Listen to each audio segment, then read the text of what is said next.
Every afternoon, as they were coming from school, the children used to go and play in the giant garden. It was a large, lovely garden with soft green grass.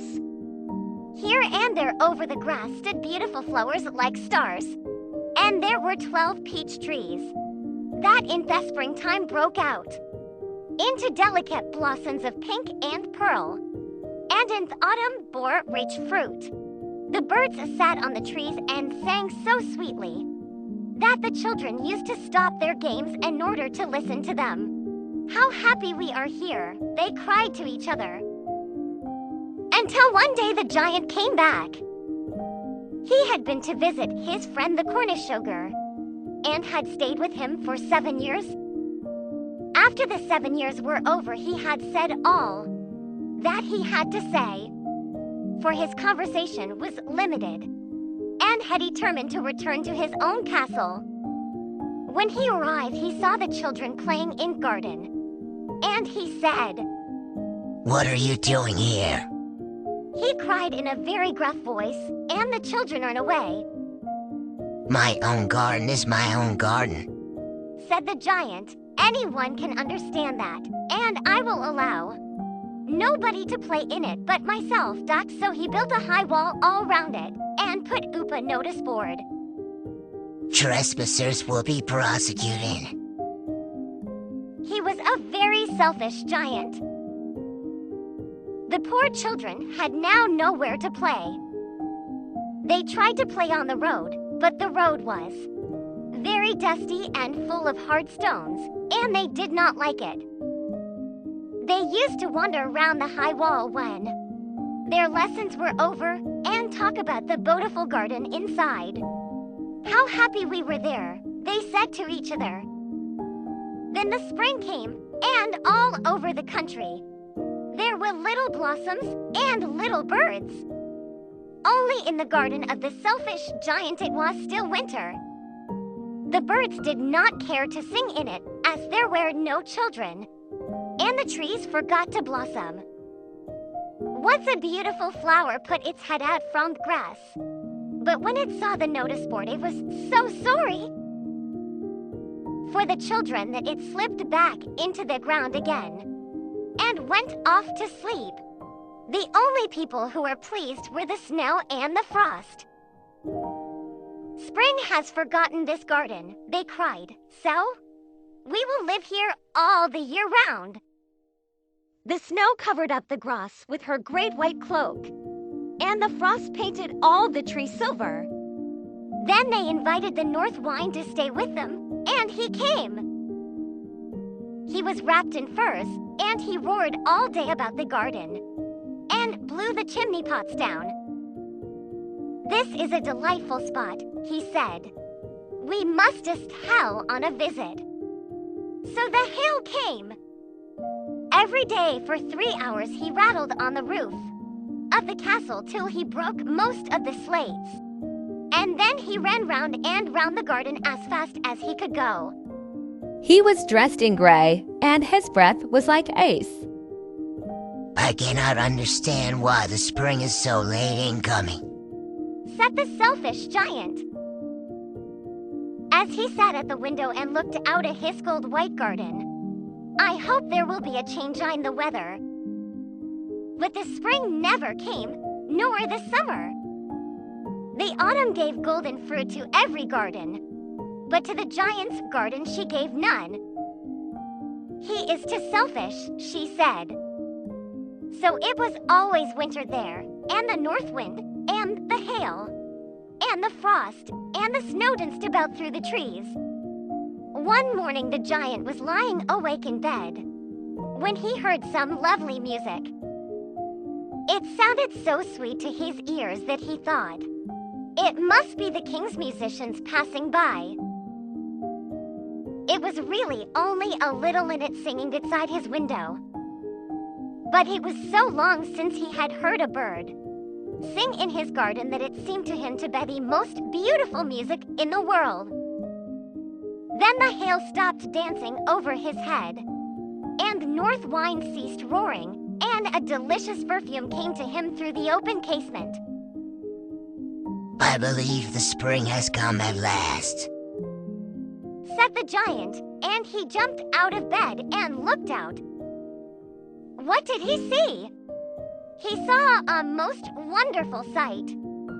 Through a little hole in the wall the children had crept in, and they were sitting in the branches of the trees.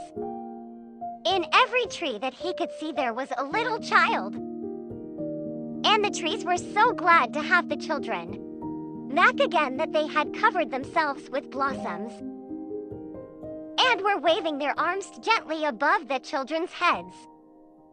The birds were flying about and twittering with delight, and the flowers were looking up across green grass and laughing. It was a lovely scene, only in one corner it was still winter. It was the farthest corner of the garden, and in it was standing a little boy. He was so small that he could not reach up to the branches of the tree, and he was wandering around it, crying bitterly. The poor tree was still quite covered with frost and snow, and the north wind was blowing and roaring above it. Climb up! Little boy, said the tree, and it bent its branches down as low as it could, but the boy was too tiny, and the giant's heart melted as he looked out. How selfish I have been. Now I know why the spring would not come here. I will put that poor little boy on the top off tree, and then I will knock down the wall, and my garden shall be the children's playground forever and ever. He was really very sorry for what he had done, so he crept downstairs and opened the front door quite softly, and went out into the garden. But when the children saw him, they were so frightened that they all ran away, and figured in became winter again. Only the little boy did not run, for his eyes were so full of tears that he did not see Thejan coming. And the giant stole up behind him and took him gently in his hand, and put him up into the tree. And the tree broke at once into blossom, and the birds came and sang on it. And the little boy stretched out his two arms, and flung them round the giant's neck, and kissed him. And the other children, when they saw that Thejan was not wicked any longer, came running back, and with them came the spring. Tis your garden now, little children, said the giant, and he took a great axe and knocked down the wall. And when the people were going to market at 12 o'clock, they found the giant playing with the children in the most beautiful garden they had ever seen. All day long they played, and in the evening, they came to the giant to bid him goodbye. But where is your little companion, the boy I put into the tree? We don't know, answered the children. She has gone away. The giant loved him the best because he had kissed him.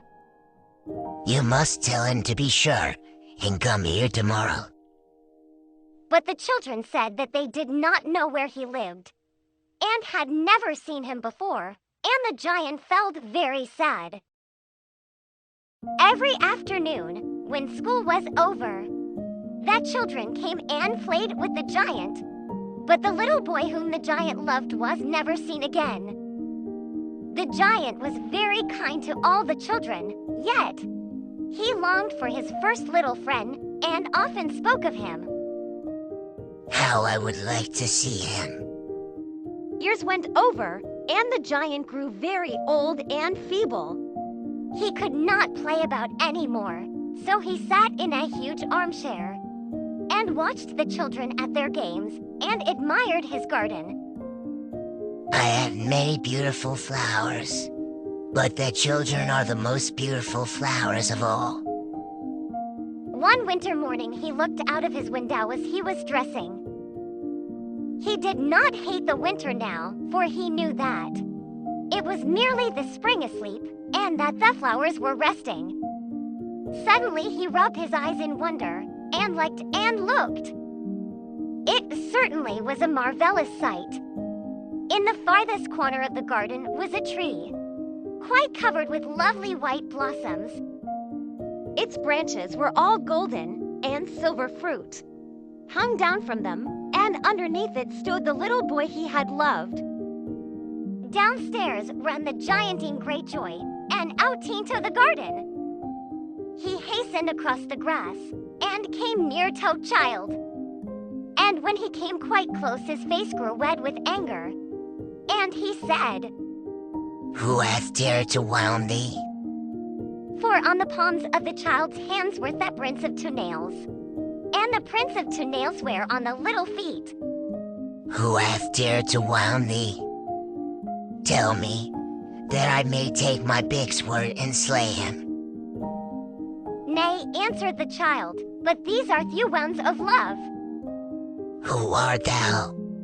said the giant, and a strange awe fell on him. And he knelt before the little child. And the child smiled on the giant, and said to him, You let me play once in your garden.